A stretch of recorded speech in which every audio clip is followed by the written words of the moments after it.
Eu vou falar, o advogado fala, depois eu falo o que interessa aqui. Atenção, pessoal, aí, ó, em especial quem está nos visitando e apoiando, muito obrigado. Mas a situação é extremamente grave.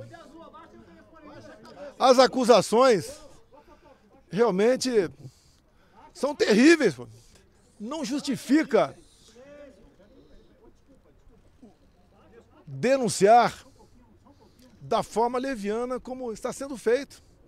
Os inquéritos, ninguém tem dúvida, até pelos áudios vazados do Tagliaferro com Ayrton Vieira, que o processo todo é conduzido, é alterado o tempo todo.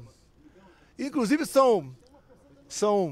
tem um grau de sigilo mais alto possível para exatamente ser alterado a maneira que convém ao encarregado do inquérito. Nem vou falar que vocês estão cansados de saber que o inquérito não tem a participação do Ministério Público, a mesma pessoa faz tudo. E no final dá o relatório e vota para condenar quem quer que seja ainda. Golpe de Estado é uma coisa séria. Como disse agora há pouco o presidente Temer, tem que estar envolvido todas as Forças Armadas, senão não existe golpe. Ninguém vai dar golpe com o general da reserva e mais meia dúzia de oficiais. Mas vamos lá. Eu preciso fazer um breve relato, porque eu quero chegar na origem do problema. Eu quero chegar na forma da equação.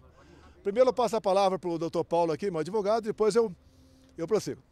Pois é, a defesa ela vê com muita preocupação o que está se passando hoje em relação a esse inquérito, que é mantido em sigilo a despeito de a Polícia Federal divulgar na sua página a relação dos indiciados e manter mesmo assim em sigilo. Essa é uma situação gravíssima que não se admite na medida em que o indivíduo indiciado, e considerando que o indiciamento é o rascunho de uma futura acusação, ele impede que o indivíduo possa se defender da narrativa que se constrói contra ele. E nós temos aqui a certeza, a convicção de que, pelos fatos que são colocados, apresentados aos pedaços pela imprensa, evidentemente é construída uma narrativa. O presidente Bolsonaro jamais soube, aqueceu ou participou de qualquer trama golpista para derrubar o Estado Democrático de Direito ou impedir a posse do presidente eleito. Que fique claro isso, e lembro a todos, questionou-se muito o silêncio do presidente Bolsonaro logo após a eleição. Não se manifestar em relação aos seus eleitores. Isso houve um preço político para ele, esse silêncio. Justamente não querendo insuflar qualquer manifestação mais agressiva ou violenta. Isso houve um custo para ele e hoje lhe é imputado justamente o que quis evitar o tempo inteiro. É lamentável que hoje as pessoas que são indiciadas não saibam, não tenham a mínima ideia de por que estão sendo convocadas e apontadas como criminosos. Vamos lá. Nós temos que buscar a origem do problema. Alguns acham que a origem do problema foram as eleições de 22.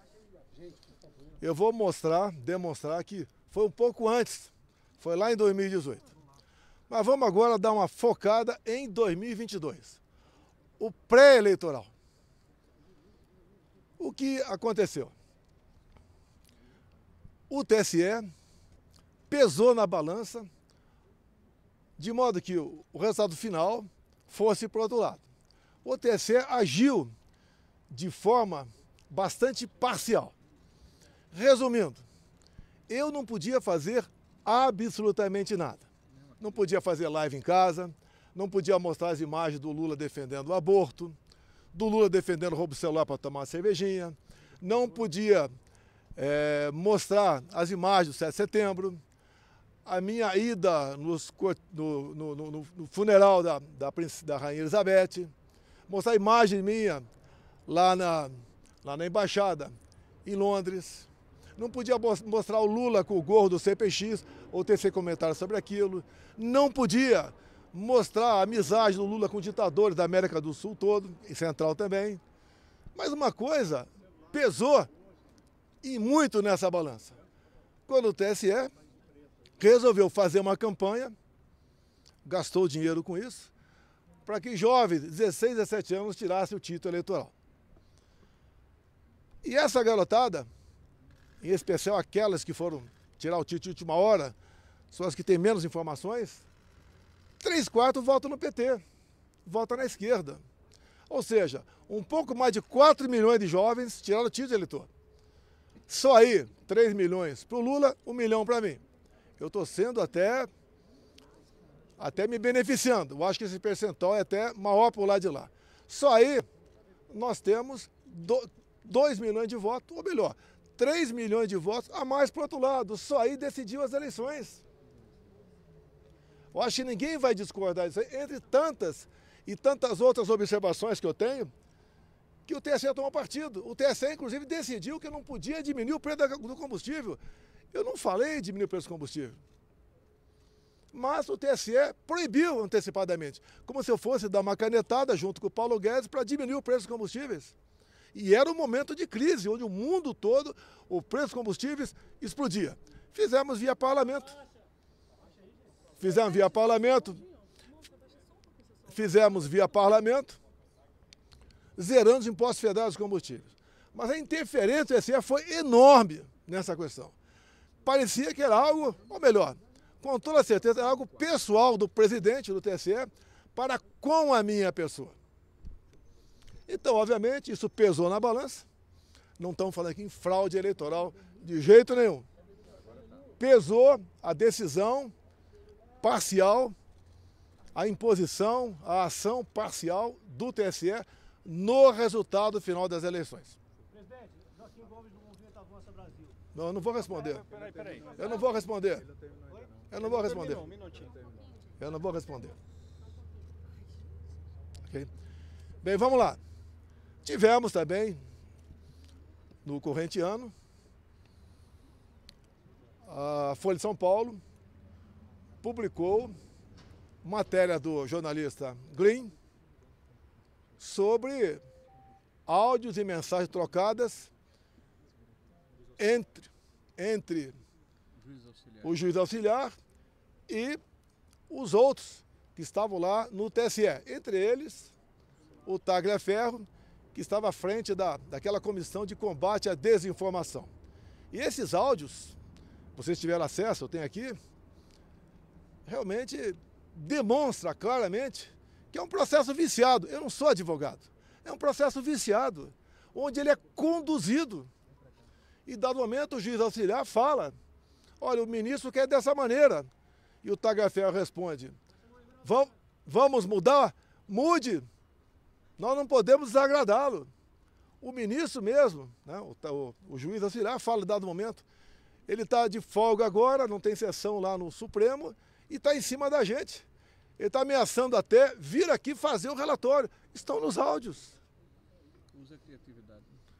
Use a sua criatividade. Essa foi a questão que eu tratava da Revista Oeste, para tirar do ar a Revista Oeste. Tivemos, inclusive, um fato dos empresários golpistas. Ou seja, um empresário entrou no inquérito, porque trocando mensagem entre amigos, deu um emoji, um positivo. Porque deu um positivo, ele passou a ser golpista. Qual a intenção disso? Tirar o Luciano Hang de combate.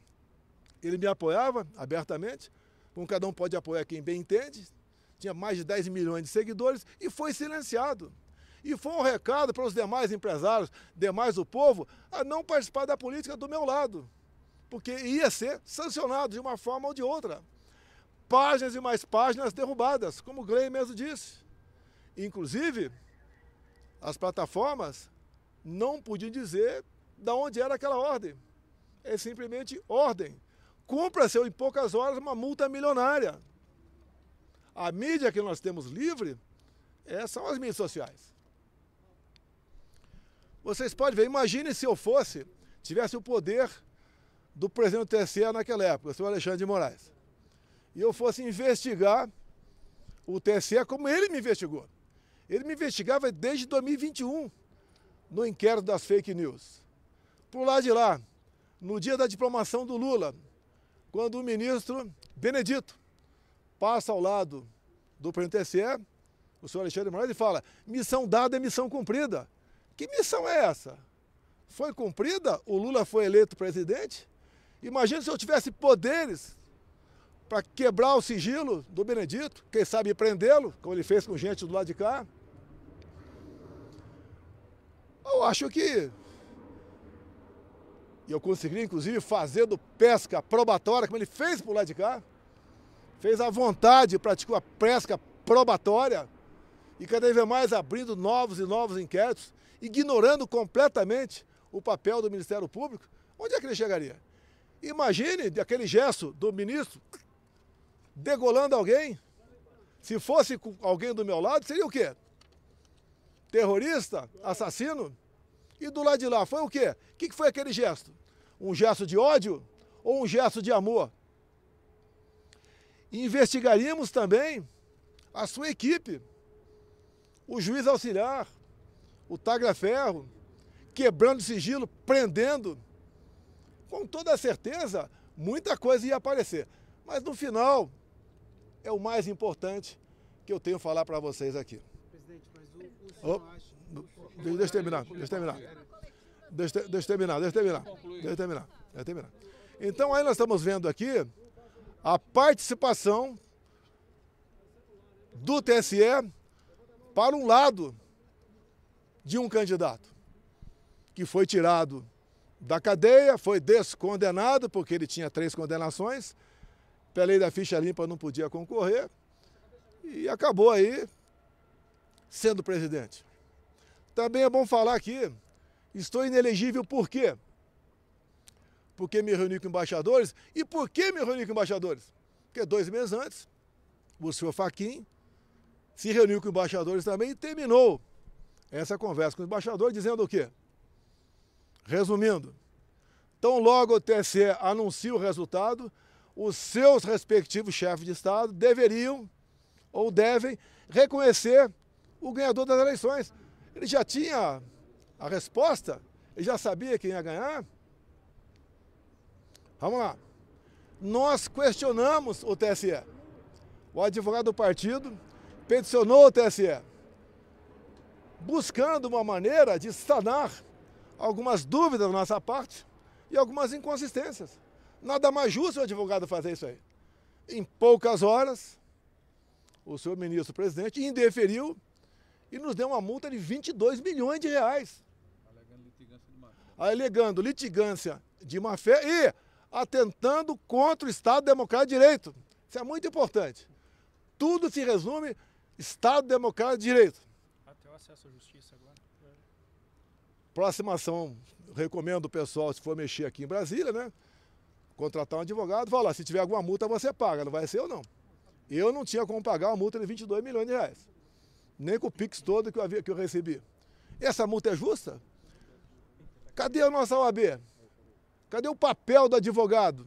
Que está sufocado, que não pode exercer com a devida liberdade a sua profissão. Basta ver aqui, pessoas condenadas a 17 anos de cadeia, onde os ministros que julgaram e condenaram não ouviram a voz do advogado daquele cliente. Eu nunca vi isso na minha vida. Que estado de exceção é esse? Agora vamos, no meu entender aqui, algo que é muito importante, que é o fecho final. Nós temos a solução para isso tudo.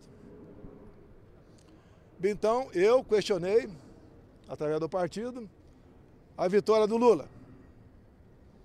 2018, quando eu ganhei eleições, algum partido me questionou? Algum partido questionou o resultado das eleições de 2018? Alguém sabe, algum partido? Não. Nenhum partido questionou o resultado das eleições de 2018. É extremamente importante. Mas, após o segundo turno de 2018, chegou um papel lá no TSE e a senhora presidente Rosa Weber resolveu, isso é uma notícia de fato, né? Resolveu oficiar a Polícia Federal requerendo a abertura de inquérito. E assim foi aberto o inquérito 1361, novembro de 2018, PF. Então o inquérito foi aberto, eu não sabia, fiquei sabendo 3 anos depois, que foi questionada a minha eleição. E o TSE deu uma celeridade enorme a esse inquérito. Na primeira semana, o encarregado do inquérito, um delegado da Polícia Federal, colheu informações dentro do TSE. Bem, Eu não sabia, ninguém sabia disso, até que chegou o ano de 21. O ano de 21, o parlamento, a Câmara dos Deputados Especial, voltou a discutir a PEC do voto impresso. A presidente, ou autora, a Bia Kicis, deputada Bia Kicis aqui do DF. Ali, então, alguém falou desse inquérito, 1361. E a comissão especial requereu, junto à PF, a cópia desse inquérito. E nessa questão, o requerimento foi aprovado por unanimidade. Todos os deputados de todos os partidos votaram sim para que a Câmara tivesse acesso ao inquérito 1361. Assim sendo, o inquérito foi entregue pela Polícia Federal para a Câmara e a Câmara distribuiu cópia a todos os deputados. E, obviamente, era um documento ostensivo. Até para mim chegou uma cópia desse documento. E foi espalhado para muita gente esse inquérito 1361, novembro de 2018, PF, aberto de ofício praticamente, né? A pedido da presidente, senhora Rosa Weber, do Tribunal Superior Eleitoral. Aí começam os problemas. Tá? Por enquanto esse inquérito não estava tendo grande divulgação, mas o ministro Barroso foi lá na Câmara conversar com os líderes partidários. Os líderes, no dia seguinte, trocaram os integrantes da comissão e a comissão rejeitou dar prosseguimento à PEC. Bem, como independe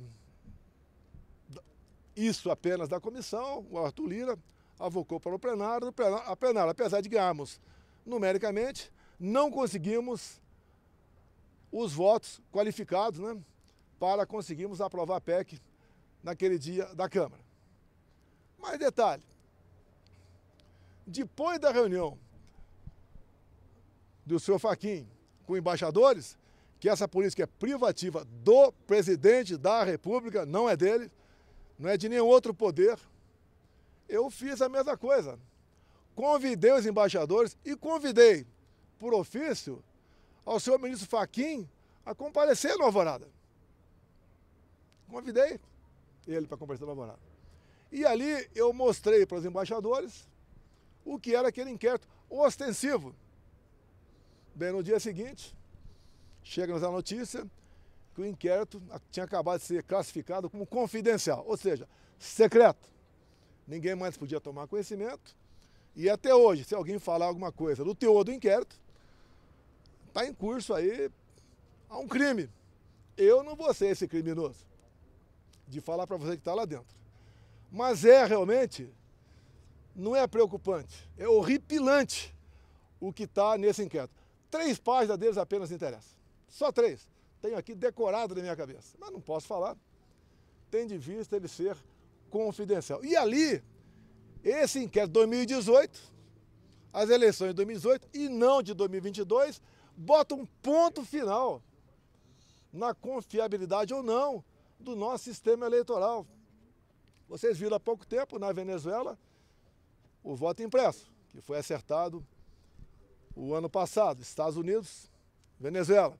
E daí o Maduro fez o teste do voto impresso em dezembro do ano passado, onde ele pediu junto à população se podia ou não tomar as medidas cabíveis para ir para a Guiana e tomar a região de Essequibo. E ele faz uma demonstração ali, o Maduro. Olha, aqui são 5 perguntas. Vota sim, sim, sim, sim. Daí tem um papelzinho, tem país que não tem papelzinho e bota na urna. Bem, tivemos eleições na Venezuela. Voto impresso. Eu acho que não precisamos conversar aqui o que aconteceu na Venezuela. Inclusive, em dado momento, até o Maduro falou para o Lula, né? O Lula não quer reconhecer a Venezuela como o Maduro como legítimo presidente eleito. Ele falou, olha, a sua justiça eleitoral reconheceu a sua vitória. Por que você não vai reconhecer a minha vitória via minha justiça eleitoral? Bem, o Maduro não apresentou aí, ó, as planilhas, né? Os mapas, não apresentou nada e foi na mão grande, aí se intitulou vencedor das eleições. Mas isso não está em jogo aqui, não. A eleição na Venezuela, até o ano passado, era igualzinha do Brasil. passou a ser, agora, começo desse ano, de papel depois de um acerto com os Estados Unidos que queria comprar petróleo da Venezuela. Bem, agora, o que eu peço a vocês da imprensa? Para a imprensa, para o meu advogado, é outro assunto. Via LAI, peçam esse inquérito 1361/2018. Se conseguirem, só ligar para mim que eu digo a página para vocês descobrir algo que é inacreditável. Para o meu advogado, eu solicito a ele, porque quem decide dá para afinar ele, que peticione também o senhor Alexandre de Moraes, para que nós possamos ter acesso a esse inquérito, para que possamos esclarecer as eleições de 22 via 2018. Isso é fundamental. Tem gente que tem dúvidas, tá? E nós podemos dissipar essas dúvidas com um documento oficial produzido pelo próprio TSE, por iniciativa própria da senhora Rosa Weber, que pediu para a Polícia Federal, ou determinou, que fosse aberto esse inquérito. É por aí, agora eu peço, estou fazendo para você, está encerrando, vou ficar aberto a perguntas, de vocês pedirem via lá esse inquérito. Presidente, primeira vez que o senhor fala após a denúncia apresentada pela Polícia Federal, eu gostaria primeiro de perguntar para o senhor, a Polícia Federal indica o senhor como o senhor tendo conhecimento de um planejamento para um golpe de Estado no país. O senhor participou de alguma reunião? O senhor foi consultado? Houve o que a Polícia Federal está apontando? Olha só, não é porque o Temer disse hoje. O Temer disse hoje uma obviedade. Golpe de Estado tem que ter a participação de todas as Forças Armadas, senão não é golpe de Estado. Ninguém dá golpe de Estado num domingo, aqui em Brasília, com pessoas que estavam aí com bíblias embaixo do braço e bandeira do Brasil na mão. Nem usando aí estilingue e bolinha de gude. E muito menos batom. Não tinha um comandante para isso aqui. Você pode ver. Segundo a PF aí, um novo meio, né, conseguido via Israel, se for buscar imagens apagadas pelo ajudante de ordem. Agora, as imagens do Ministério da Justiça não aparecem. Vocês pegarem bem o que aconteceu, 2018, o próprio ministro da Defesa disse que aquilo não era golpe. Depois, Nelson Jobim, ex-ministro do Supremo Tribunal Federal, também disse a mesma coisa. Depois ele voltou atrás, mas disse a mesma coisa. Agora tem uma pessoa de peso também dizendo isso aí. Vamos tirar da cabeça a história de golpe. Ninguém vai dar golpe com o general da reserva e mais meia dúzia de oficiais. É um absurdo o que está falando. Da minha parte, nunca houve discussão de golpe. Se alguém viesse discutir golpe comigo, eu ia falar, tá, tudo bem, e o after day? E o dia seguinte, como é que fica? Como é que fica o mundo perante a nós? Agora, todas as medidas possíveis, dentro das 4 linhas, dentro da Constituição, eu estudei. O general Mário Fernandes diz que o senhor teve conversas com ele. Conhecimento desse plano ou não? Oi? O senhor tinha conhecimento desse plano? Zero, golpe, zero. O general Mário Fernandes diz que ele conversou Olha, com o senhor em outras ocasiões é no muito Planalto, comum. inclusive no Alvorada. A palavra dele, é muito comum, até a imprensa mesmo, me entrevista e pensar uma coisa completamente distorcida do outro lado. A palavra golpe nunca esteve no meu dicionário. Desde quando eu assumi, em 2019, eu vinha sendo acusado de querer dar um golpe. Vocês lembram daquela dita sessão secreta com os ministros, até que culminou com a queda do então ministro Sérgio Moro, até que o Supremo mandou vazar aquilo, né? Abrir aquilo. Era uma reunião reservada, não era uma reunião, como por exemplo, faz uma comissão da Câmara dos Deputados, que tem que estar gravada e fica para os anais. Reunião minha particular. Tá? E daí eu entreguei. E dado momento eu falo, como é fácil impor uma ditadura no Brasil. Eu falo, isso está escrito lá. E eu não quero isso. Tanto é que eu quero isso, para que isso não ocorra. Até nesses áudios vazados aí, me ofende até. Ah, ele é isso, ele é aquilo. Não faço, jamais faria algo fora das 4 linhas. Dá para você resolver os problemas do Brasil, os seus problemas, inclusive, dentro da Constituição. Presidente, os militares envolvidos no inquérito indicam que o senhor, em determinado momento, teve uma ata que o senhor poderia assinar e que eles estavam pressionando o senhor para que isso fosse assinado até o dia 12, que era o dia da diplomação. O senhor, esse papel foi apresentado ao senhor em algum momento, em alguma conversa? Você tem acesso a esse papel? Não, eu não tenho. Não, peraí, eu quero saber quem teve Nós não temos acesso. acesso a nenhum Olha só. documento da investigação até hoje. Não, pera. É importante aqui. É importante aqui, vê? Nesse áudio do General. juiz, Do juiz Ayrton Vieira. do Ayrton Vieira, do Tagliaferro, tá? E no momento ele fala, vamos carregar num 4.2. Bem, eu conheço a Constituição. 142 é aquele artigo que está à disposição, né? Segundo a interpretação de alguns juristas, de outros não, à disposição de qualquer um dos poderes quando um dos poderes está exorbitando. Então existe isso lá. E quando se fala em 142, é uma decisão direta do presidente. Eles vinham discutindo lá dentro o estado de sítio. E depois eu falei na Paulista, comecei a conversar por aí, o que é estado de sítio? Estado de sítio, quando ele começa, quando tem um problema acontecendo, ou prestes a acontecer, de grande proporção, onde o presidente da República convoca os conselhos da República da Defesa, dá mais de 20 pessoas, discute o assunto. Após a discussão, então, o presidente encaminha uma mensagem para o Congresso Nacional, pedindo autorização para deputados e senadores para baixar o decreto de sítio. Ou seja, é um remédio constitucional. E, na verdade, em última análise, pode dizer que o decreto foi assinado pelo parlamento, que o presidente pediu autorização para o parlamento. Bem, como essas pessoas, né, que fazem inquéritos têm muita criatividade, falaram, opa, não dá para levar avante essa proposta de sítio. Vamos carregar no artigo 142. Eu não tinha acesso. E outra coisa, quando o presidente encaminha para o parlamento essa mensagem pedindo autorização para o estado de sítio, ele elenca ali algumas ou dezenas de considerandos. Se o presidente, usando de má fé ou de desinformação, assina e manda para lá, ele está em curso em crime de responsabilidade. Tínhamos um problema no Brasil? Tínhamos um problema.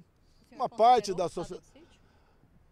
Tudo, depois da multa, que eu não podia mais recorrer ao TSE. Se eu recorresse, talvez viesse uma multa de 200 milhões de reais.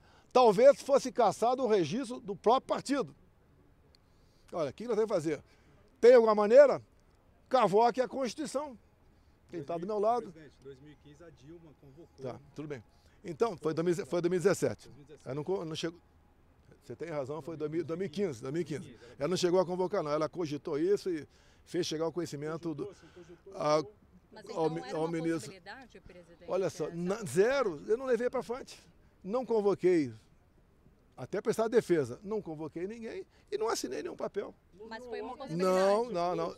Eu procurei saber se existia alguma maneira na Constituição de você resolver o problema. Não teve como resolver, descartou-se. Qual era o problema? Descartou-se. Tinha insatisfação no Brasil. Não, eu acabei de mostrar para você 2018. Ok? Quando você tiver 2018 na mão, o inquérito 1361, você vai pensar de maneira diferente, pode ter certeza. 1361 no Supremo Tribunal Federal não tem nada a ver com a eleição, presidente. O inquérito 1361, DF, PF, está em São Paulo agora, tá? Foi a pedido da senhora Rosa Weber, presidente do TSE na época. Presidente, o senhor veio lá do Nordeste, o Lula cancelou os caminhões-pipa. Como é que está lá no Nordeste? O pessoal está passando fome, passando sede? Conta pra gente um pouco. Eu vim de lá agora, não fiquei na praia não, tanto é que não estão me vendo queimado aqui, né? Conversei com gente do povo, mercadinhos, os preços das coisas explodindo, o Bolsa Família não está dando para mais quase nada, tá? O povo está muito preocupado assim, com o preço do arroz, do feijão, do combustível, que infelizmente se perde aqui no Brasil. Quem é da economia está acompanhando, realmente estamos ladeira abaixo na economia. Corte da Bolsa Família lá no Nordeste, ô presidente. Estados Unidos é o maior país, a maior economia do mundo, maior Forças Armadas do mundo, projeta um poder e o Trump tem uma mania de liberdade. Você pode ver o que ele sentiu na pele, enquanto presidente da República ele teve sua conta derrubada no Twitter, dá para imaginar, tá? E, obviamente, ele está assumindo agora. O Elon Musk está com ele, agora é X, tá? E, no meu entender, ele está preocupado com a liberdade no mundo todo. Ele não... Podia até alguém perguntar para ele o que ele achou da eleição no Uruguai ontem. Tá?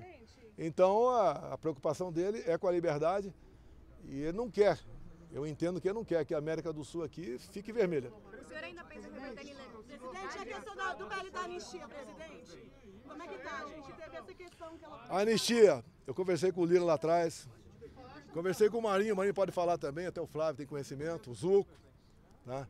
Não tínhamos clima para... Podíamos aprovar na comissão, não teria clima para aprovar no plenário da Câmara. Então, via comissão, você pode convidar pessoas a participar. A ideia de parlamentares é trazer aqui para a comissão em audiência pública, sabotagem, em audiência pública, por exemplo, aquela senhora de Ji-Paraná, Rondônia, que tem 6 filhos, menores de 10 anos, que o pai está condenado. Está foragido, mas está condenado. Queremos ouvir familiares de quem está exilado no momento na Argentina. Mas diante do inquérito, tá? você vê ameaçado o PL da anistia? Não vejo ameaça não, coisa completamente diferente. Olha, a anistia 79, tá? Eu estava no Exército, já era primeiro-tenente da ativa, o que foi anistiado é crime de sangue, terrorismo, bombas, gente condenada, viu gente do mundo todo para cá, em especial de Cuba. Então foi feita, gente que virou presidente da República, a própria Dilma Rousseff, tá, foi condenada por várias ações, tá certo? E tudo bem. Presidente, o senhor sempre foi o único presidente que jogou nas 4 linhas da Constituição. O que o senhor faria diferente a favor desse sistema aí? Olha, continuaria dentro das 4 linhas. O perfil dos ministros palacianos seria mais político, tá? E faríamos um contato melhor com os demais poderes e com a imprensa brasileira. Presidente, o senhor se reuniu com os chefes das Forças Armadas? O general Freire Gomes disse que teve essa apresentação. Conversei com eles, com todos eles, em mais de um momento. Conversamos tudo sobre o Brasil, sobre as Forças Armadas, os projetos das Forças Armadas, que tem um andamento, que poderia ficar. O que poderia ficar. Não, quem queria continuar na presidência? Olha só, vamos supor até que fizesse uma loucura. Como é que fica o Brasil no dia seguinte? O mundo levanta barreiras contra a gente. Vira um inferno aqui. Ninguém quer isso daí, uma loucura falar em golpe, meu Deus do céu, loucura. Golpe com um general da reserva e 5 oficiais da ativa, pô, pelo amor de Deus. E outra coisa, golpe existe em cima de uma autoridade constituída, que já tomou posse. O Lula tinha tomado posse, ninguém tinha tomado posse, só se for em cima de mim o golpe. Qual a expectativa sobre a manifestação do PGR? O senhor acha que vai ser denunciado ou não? Eu espero que um advogado melhor do que eu para falar aí. O Procurador-Geral da República é alguém que preza pela sua biografia, uma pessoa extremamente respeitada, e nós temos a convicção de que ele terá toda a cautela ao analisar esta investigação. Esperamos que o MP tenha uma participação que não pôde ter ao longo do tempo desta investigação. Inclusive, na gestão anterior, por diversas vezes houve pedido de arquivamento de inquéritos que foi simplesmente ignorado. Presidente, segundo o Nicolas Ferreira, a 2026 tem 3 opções: Jair, Messias e Bolsonaro. É isso mesmo? O Nicolas é um jovem inteligente, já tem uma projeção nacional, só não é candidato ao Senado porque não tem idade por Minas Gerais. Tem falado em ser candidato talvez ao governo do estado, vou conversar com ele.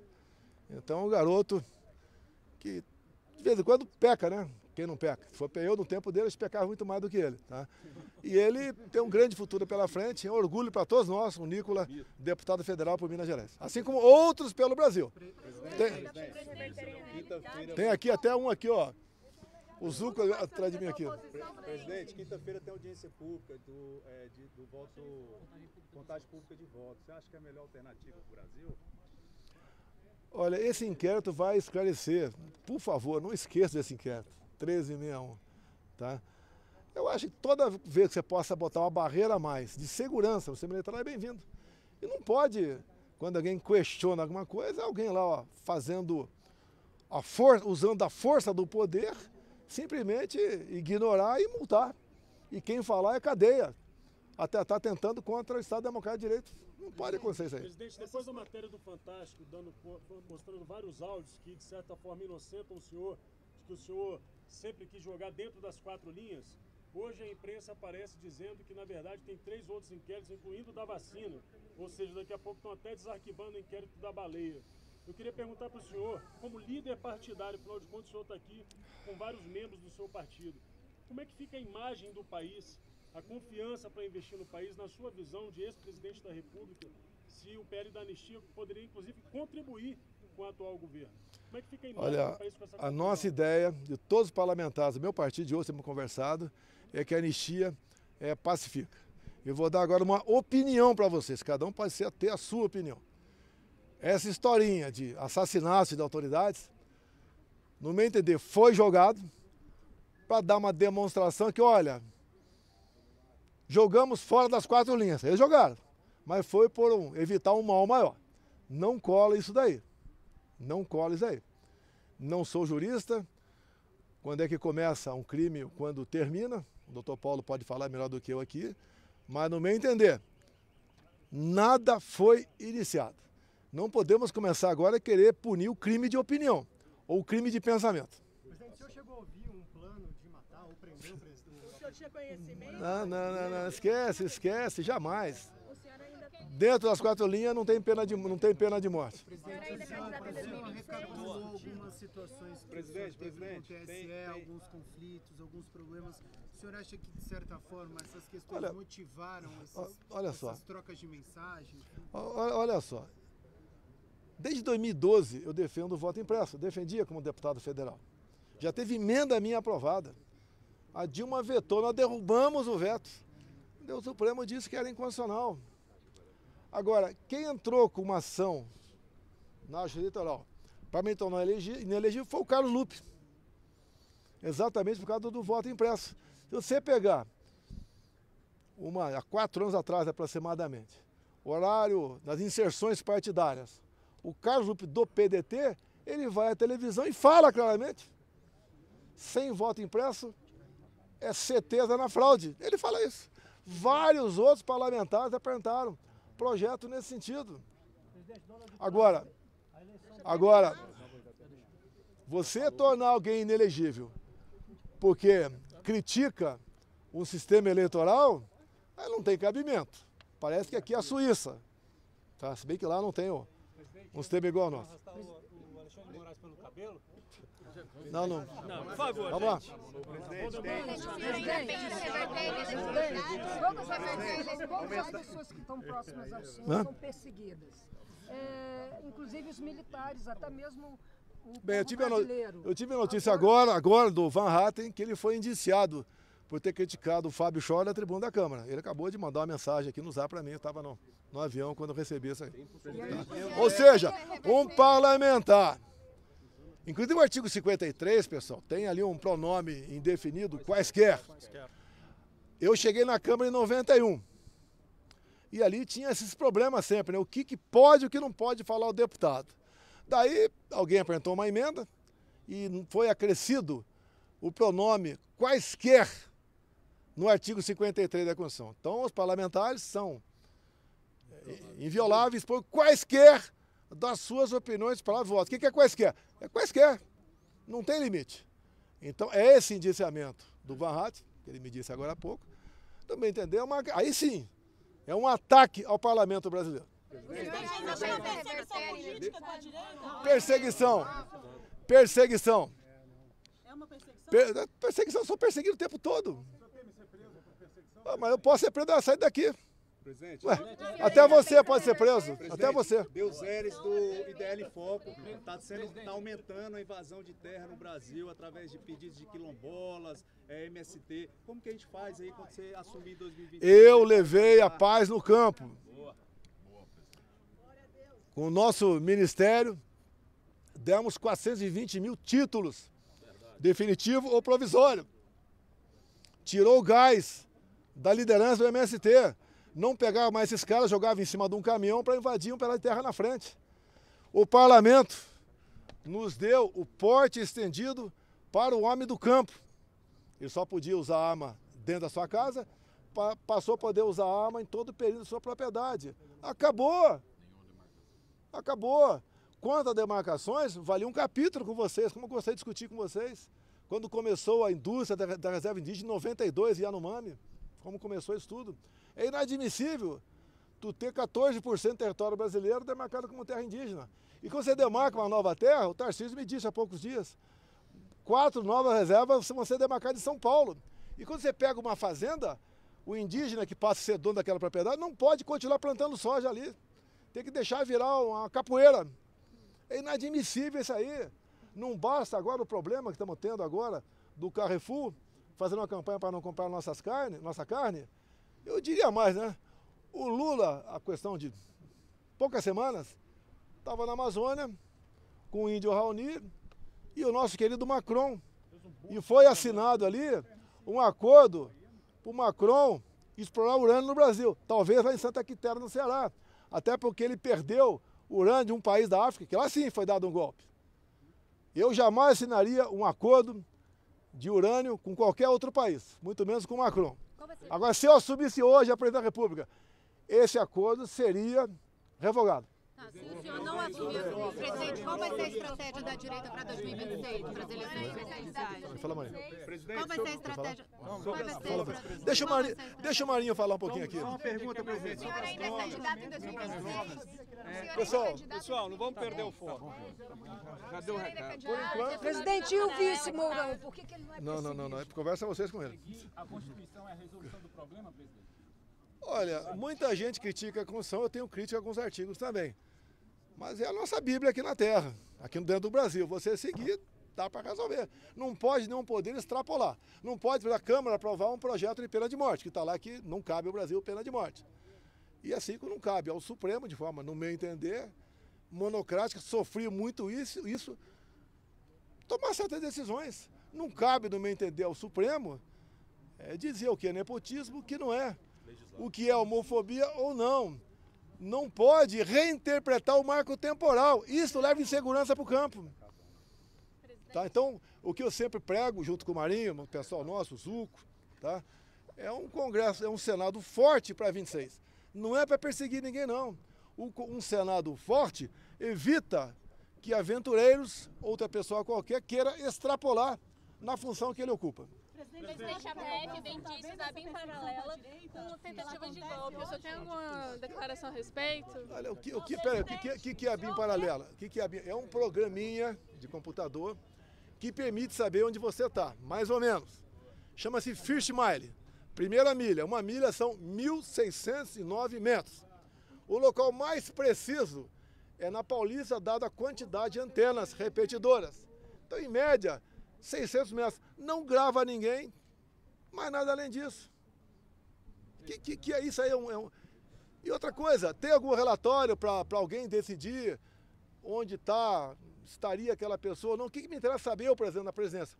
Onde é que vai estar tal deputado? Se está na Bahia ou está no Rio Grande do Sul? Me interessa saber isso aí. Foi comprado do governo Temer. Podia perguntar para ele. Olha, pessoal, obrigado.